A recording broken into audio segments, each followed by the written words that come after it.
Hello. Okay, so we are up to chapter 12. So remember, I'm just going to check. Chapter 11 saw us go to... Where did we go? Oh, word, I only read this last night. I can't remember.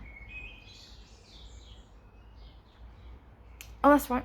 There's a gazillion, isn't there? There's a gazillion demanding to be let in this.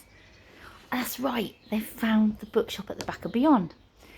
9 gets there with the candle in her satchel, and then she creeps around the corner because she can hear Gazillion's voice. Gazillion's there.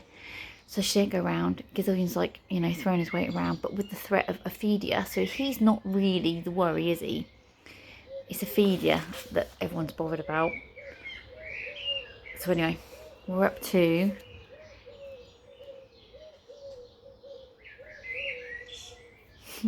Nine found the door. She's found the handle. They open it up, and the door clicked quietly shut behind them. Okay, chapter 12. My memory's shocking, sorry. 9 stood on the doormat, frozen to the spot, plunged into darkness. The same sparkling red letters from the doormat appeared in front of her in the air, this time spelling the words, "You have a secret." Then they faded away to nothing. "No, I haven't," 9 whispered, but her voice was defiant. One thing she'd learned from her days as a pickpocket: deny everything. "You lie," spelled out the blood-red letters. In a flash they transformed into sparkling ribbons and hurtled at 9's satchel, grabbing and snatching at the flap. One or two wormed their way inside. "Ooh," squeaked the candle inside the satchel. "That tickles." "Fine, all right," said 9, flapping her hand at the scarlet ribbons, and they slowly calmed and retracted and reshaped to form the letters. "You want to buy a secret?" "Yes, I have to," 9 said uneasily. "Tell me all about it," coaxed the letters. "No," said 9 as they faded away. She folded her arms. "I don't even know who I'm talking to. Who are you? What are you?" "It's a secret," spelled the letters again. Then they jiggled up and down a little, as they were silently laughing, before fading into the darkness. 9 sighed impatiently. "Well, can I actually see what I'm supposed to be looking for? Or is that a secret too?" There was silence, and then there was stillness for a moment. Then the red ribbons appeared and moved over to the far left of 9. They flew upwards towards the ceiling, if there was one, and as they did, they lit up shelf after shelf packed with clear bottles and jars. Each vessel had a different coloured jumble of letters, which seemed to be swirling around slowly inside. 9 stared as the ribbons twisted and climbed higher and higher, revealing still more shelves and bottles before fading away into the distance. There must have been hundreds of shelves. "Are they all secrets?" 9 whispered. The blood-red letters appeared and floated around 9 in a circle. She read them before they faded. "Yes, buy one. Go on." "Fine," said 9. "Then I can leave?" She reached inside her satchel and pulled out the little purse of coins that Flabbergast had given her. "How many yonders?" The sparkling letters appeared in front of her, word by word, before disappearing. "You do not pay with coin." "Then what exactly do I pay with?" A little prickling of unease ran up her spine and into her brain. "To buy a secret, you sell a secret." 9 stared, watching the last sparkle of letters disappear. Why had Flabbergast sent her here? Something wasn't right. She didn't even know who she was dealing with, but what choice did she have? They needed something from this shop, or the house couldn't leave. "Fine, I can tell you what I have in my satchel," she offered slyly. "No." The letters faded and then reappeared, bolder this time. "Your deepest, darkest secret." Frustration bubbled up inside 9 like an extremely fed-up volcano. She put her hands on her hips. "I don't have a secret." Everyone has secrets, do they not? Fine, said 9. She was running out of options. I do have a deep, dark secret. My secret is I have been to see the safekeeper. As she spoke, her words appeared all around her in blue sparkling letters. They were beautiful, terrible, and 9 was relieved as they too faded away to nothing. Someone shares that secret. You must offer a secret never told to a soul. Never told to a soul. Well, there was something no one else knew. That fills you with such shame? Yes, something she held and stored in her heart that had weighed it down with guilt ever since that day. Something she hated to think about. 9 felt all squirmy inside. Go on, coaxed the letters. Do tell. Once again, 9, in a voice that wavered slightly. I pickpocketed Mr. Downs, a librarian, a really good man. More.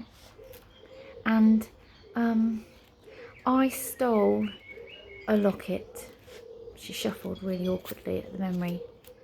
How could she have done this to that dear librarian, the one who had saved her so many times and in so many ways? But desperation could drive someone to unbelievable depths. A locket. Yes, with strange markings around the edge on the back and some words, I think. I can't really remember. Taken many things. I know it was broken. It would never open. But I took it back to Pockets for his nest. He liked it anyway. She opened her eyes and stared down at her feet. He gave me some bread as a reward. The lockets hung from a beam in the ceiling ever since. The words 9 had spoken appeared again in blue sparkling letters. She stared at them in horror and loathing as they swirled around. Some words seemed to burn into 9's eyes more than others. Mr. Downs, librarian, good man, stole, locket, took Pockets. Then out of nowhere, a large corked glass jar appeared in the air beside them. The cork popped out and the sparkly words hurtled inside, pushing and shoving and jiggling around. As the last letter darted inside the jar, the cork wedged itself in place. The jar floated up and up towards one of the shelves. 9 watched it until the last trace of blue letters was lost into the blackness. What a terribly naughty thing to do. 9 felt sudden, angry, tears burning behind her eyes. She leaned forwards into the darkness. You have no idea what it was like. Oh, but I do. 9 felt her anger waver, replaced by uncertainty. No, you don't. She glanced up at the jar again. You know nothing about my life, she insisted. Oh, but I do. The letters jiggled again as if they were laughing at her. You're lying, shouted 9. How could you possibly know? It's a secret. 9 gazed at the shelves. All of those secrets. If people told secrets about other people. The blood-red letters jiggled again. You have sold a secret. Now you may buy one. Suddenly the scarlet ribbons flew towards 9. She instinctively put her hands up to her head, but the ribbons wound themselves around her waist instead. She yelped as they pulled her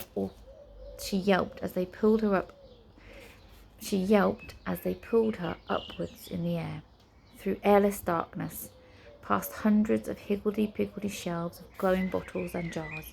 Stop! Cried 9 as she tried to catch her breath. Slow down! 9 shrieked as one of the blood-red ribbons unwrapped itself from 9's waist, making her drop a little in the air, before one of the other ribbons leapt up to catch her. The unwrapped ribbon spelled the words, Choose your secret. How should I know which one to choose? Trust your instincts, like a thief. I don't pick pockets anymore, 9 shot back. The sparkling ribbon changed itself into a tiny skull, a bottle with something swirling inside, and 2 coins which rotated on their end, the contents of the stolen purse. 9 gasped. How could the letters know? How could they possibly know she had pickpocketed a witch when she went to the Hopscotch Championship? More secrets? Had someone seen her take it? sold it as a secret in exchange for another. Panic began to flood through her. Trust. Thief. Trust her instincts? What was she even looking for? 9 huffed in frustration, wishing she had never set foot inside the awful shop. The longer she spent in beyond, the more she began to feel that shopping was overrated. Now, here she was, dangling above the ground at a considerable height. She had no idea how high, but high enough to really not want to drop.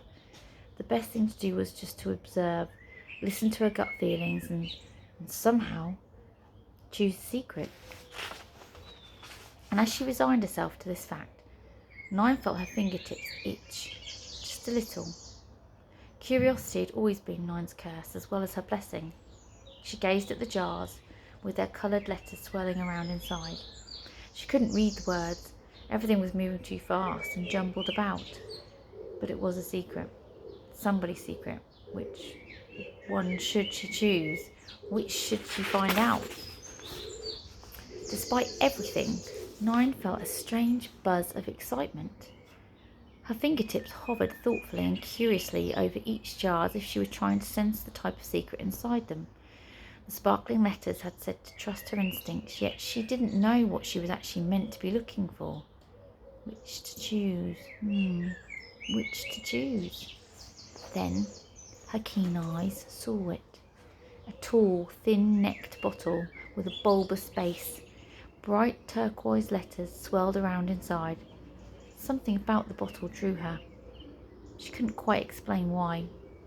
9 snatched up the bottle. "This secret," she said, surprised at how much her heart was thumping. She clasped the bottle tightly. The sparkling ribbons floated around, back down through the blackness, until 9's feet hit solid ground again. The ribbons unwrapped from her waist and faded into nothing. "That one? Are you sure?" "Yes," said 9, watching the turquoise letters swirling inside the bottle. Interesting. "That's it. I can just go?" asked 9. "Yes." 9 turned to leave when the red sparkling letters appeared once more in the air. "But be warned, there will be consequences." The letters faded away, but 9 stood rooted to the spot. A chill was seeping through her bones, because she knew those words. She knew that voice. Oh no. Oh no. It couldn't be. Stepping forward through the sparkling letters, which faded as she touched them, came a young woman with tumbling scarlet hair, clad in an elaborate black crinoline dress that merged with the darkness surrounding her. The woman had ancient eyes and flared nostrils and was someone 9 unfortunately knew too well. Flabbergast's sister, the one who had cursed the house at the edge of magic. Ophelia. And that takes us to chapter 13.